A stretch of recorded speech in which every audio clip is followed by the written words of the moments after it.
Guys അപ്പൊ നമ്മളിന്നുള്ളത് സാർമാരുടെ മുമ്പിലാണ് guys. ഇന്ന് ഫുൾ വെറൈറ്റി ആയിട്ടാണ് നമ്മൾ ഇറങ്ങിയിട്ടുള്ളത്. നമ്മൾ ക്രിക്കറ്റ് കളിക്കാൻ ഇറങ്ങിയത്. എക്സാം ആയതുകൊണ്ട് സ്റ്റഡി ലീവാണ്. സ്റ്റഡി ലീവ് ആയതുകൊണ്ട് നമ്മൾ ഡിപ്രഷൻ കുറക്കാൻ വേണ്ടി കളി എന്ന് പറഞ്ഞാൽ പോരാ ഒടുക്കത്തെ കളി ഇത് ഞാനൊക്കെ ഞാൻ എന്നാ ചെയ്തത് എനിക്ക് കളി കണ്ടിട്ട്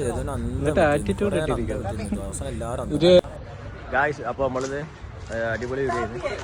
അപ്പോൾ അതുപോലെ തന്നെ കുട്ടാപ്പി പറഞ്ഞ് കുട്ടാപ്പിനെ കാണുന്നത് കുട്ടാപ്പിനെ കാണിക്കാൻ വേണ്ടി മാത്രമാണ് ഇപ്പം ഈ പോയിട്ട് വന്നത്. ഗായ്സ് ഇതാണ് നമ്മുടെ കുട്ടാപ്പി.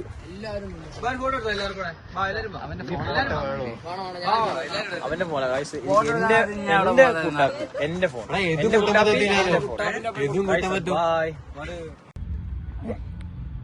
ലെഫ്റ്റ് ബോളെല്ലാം വെളിയിൽ പോകുന്നുണ്ട്.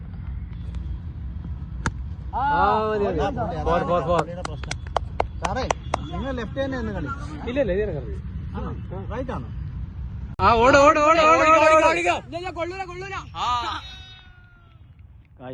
നമ്മൾ കണ്ട നല്ലൊരു ഷോട്ടായിരുന്നു. പക്ഷെ അത് അതിഗംഭീരമായ ഷോട്ടാണ് ഗായ്സ്. ഞാൻ കളിച്ച് പറ ഞാൻ കളിച്ച്. പക്ഷെ എന്താന്ന് വെച്ചാല് ഔട്ടായി. പ്ലെയറാണ്. 2-3 സിക്സ് അടിച്ചു. ടീമിനെ കളി തോൽപ്പിച്ചു. പക്ഷെ ആ കളി നീ പിടിച്ച് സാറേ ഗായ്സ് നമ്മൾ അടുത്ത ഇതിൽ നമ്മൾ ജയിച്ചിരിക്കും ഗായ്സ്. അപ്പൊ ഇതുപോലത്തെ അടിപൊളി ക്രിക്കറ്റ് വീഡിയോ ഒക്കെ വേണമെങ്കിൽ നിങ്ങൾ ചാനൽ സബ്സ്ക്രൈബ്. ഇനി അടുത്ത കളിയൊന്നുമില്ല ഗായ്സ്. ഇത് ഏകദേശം തോൽക്കായെന്ന് തോന്നുന്നു ഗായ്സ്. പിന്നെ പറ ഇത് നമ്മൾ ജയിച്ചിരിക്കും.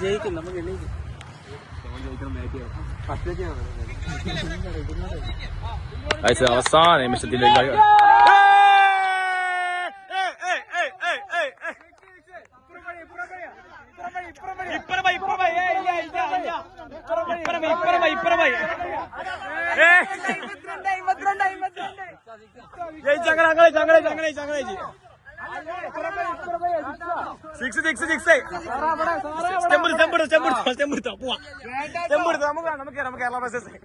ഞങ്ങൾ കളിക്കില്ല. എന്റെ പോലെ എന്റെ സ്റ്റെമ്പ് അടുത്തുണ്ടോ?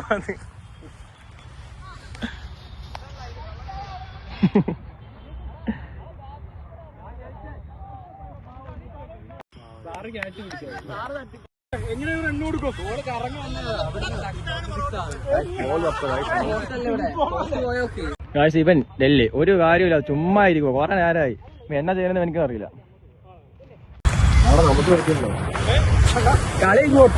കളി ചെമ്പക്കൂടി പോയി. ഇതിനെ കുറിച്ച് എനിക്ക് പറയാൻ പോയത് പോയി ഗായ്സ്. ബോൾ ഒപ്പ ഗായ്സ്. ബോളൊക്കെ പോയി. Sally അപ്പണ്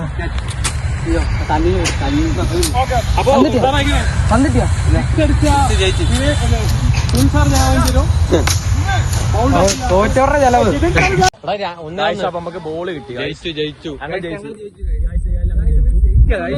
winning run ബാക്കിലോട്ടോ.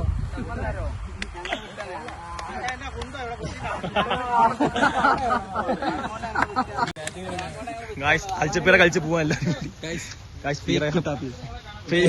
കുട്ടാപ്പി ബൈക്ക് എല്ലാ ബൈക്ക് ഗായ്സ്. ബെങ്കുനെ ചതിച്ചതാ ഗായ്സ്. അല്ലെങ്കിൽ നമ്മൾ ഈ കളി ജയിച്ചിരുന്നു പുഷ്പം പോലെ. 30-30 റൺ കൊടുത്ത് പുറത്തില്ല.